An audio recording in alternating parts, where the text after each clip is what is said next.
자, 네. 우리가 이번 주에도 굉장히 많은 내용을 했어요. 제가 소유권에 관한 등기와 관련돼서 지난주에 소유권 보존 등기를 했으면 이번 주에는 이제 각종 여러 가지 원인에 따른 소유권 이전 등기를 했고요.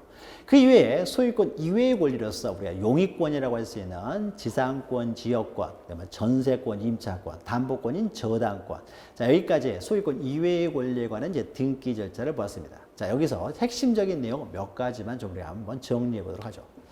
먼저 첫 번째요. 이제 소유권 이전 등기에 있어서 유증에 따른 이전 등기입니다. 자, 특정 유증에 따른 소유권 이전 등기예요.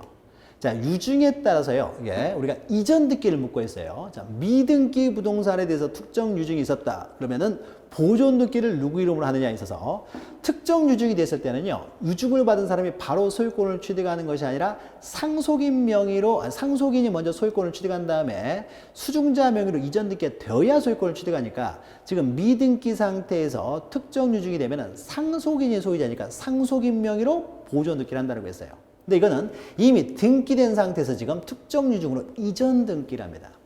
자, 이전 등기를 할 때는요, 그러면 우리가 앞에서 잠깐 설명드렸죠. 갑이라고 하는 사람이 이제 을이라는 사람한테요, X 부동산을 특정 유증을 합니다. 특정 유증을.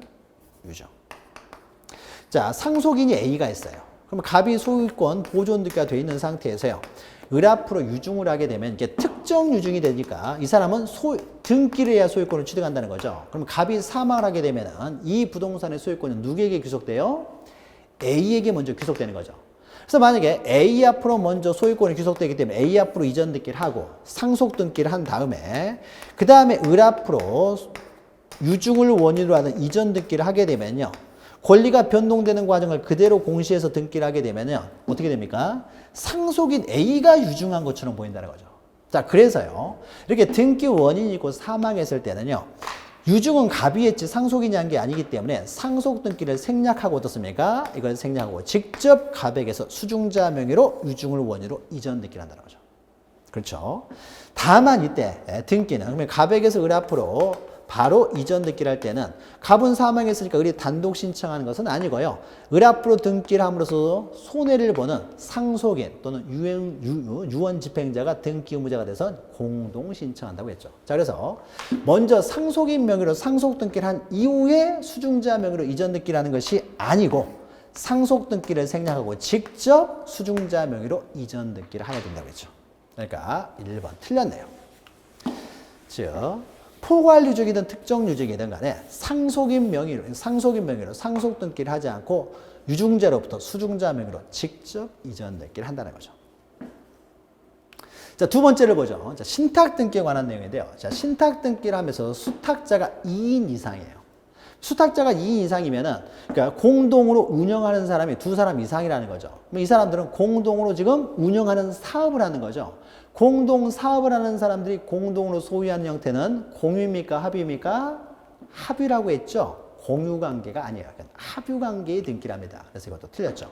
그래서 수탁자가 수인이면은요, 이럴 때는 합유 등기를 하는 것이지 공유 등기라는 것이 아닙니다. 신탁 등기에 관한 내용이었고요. 그 다음에는 지역권, 소유권 이외의 권리와 관련돼서 이제 지역권 등기가 나오죠. 자, 지역권 설정 등기는요, 요역지합니까? 승역지합니까? 승역지를 제한하는 등기니까 승역지의 지역권 설정 등기를 지역권 설정자가 등기 의무자, 지역권자가 등기 권리자가 돼서 공동 신청하는 거죠. 그래서 공동 신청해서 승역지의 지역권 설정 등기가 되면은요, 요역지 지역권 등기는 등기관이 직권을 한다고 그랬죠. 동일한 등기에 승역지하는 등기하고 요역지하는 등기는 내용이 동일해요.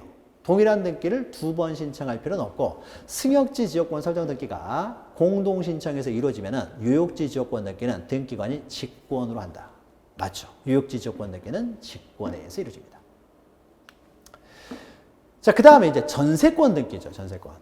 자, 전세권이 소멸하기 전입니다. 그럼 전세권이 소멸하지 않는다는 것은 무슨 의미예요? 전세권이 존속하고 있다는 거죠. 전세권이 존속하고 있다는 것은 전세권의 담보적 기능 이외에 용익권적 기능도 함께 가지고 있다는 거죠. 함께 가지고 있는 경우에는 용익권적 기능을 가지고 있기 때문에요. 일부 이전, 지분에 대한 등기를 할 수가 없다는 거죠. 전세금 반환 채권의 일부, 3억 전세인데 1억 전세권을 이전하면서 전세권 3분의 1을 이전할 수가 없다는 거죠. 그러니까 소멸하기 전에는 일부 이전 등기를 할 수가 없죠. 전세권이 소멸해서, 다시 말해서 용의권적 기능이 소멸해서 전세권이 소멸한 이후에만 일부 이전 등기가 가능하다는 거죠. 일부 이전 등기가. 앞에서 했던 내용이죠. 그 다음에 마지막으로요. 저당권과 관련돼서요.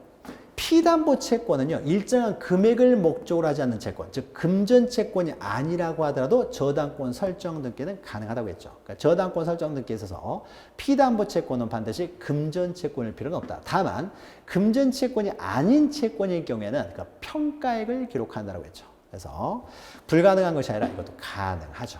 그래서 비금전 채권도 피담보 채권이 될 수 있다. 다만 그 평가액을 기록을 한다. 제공을 해야 된다. 기록을 해야 되는 것들은 다 제공을 해야 돼요. 그러니까 제공을 해야 된다는 것은 기록을 해야 된다. 똑같은 의미로 보시면 돼요. 기록해야 되니까 제공을 해야 되는 것이죠. 자, 이렇게 해서요. 우리 소유권 이전 등기와 소유권 이외의 권리에 관한 등기를 모두 마쳤고요. 다음 시간에 또 다른 등기를 가지고 또 만나 뵙도록 하겠습니다. 자, 다음 주에 뵙겠습니다. 수고하셨습니다.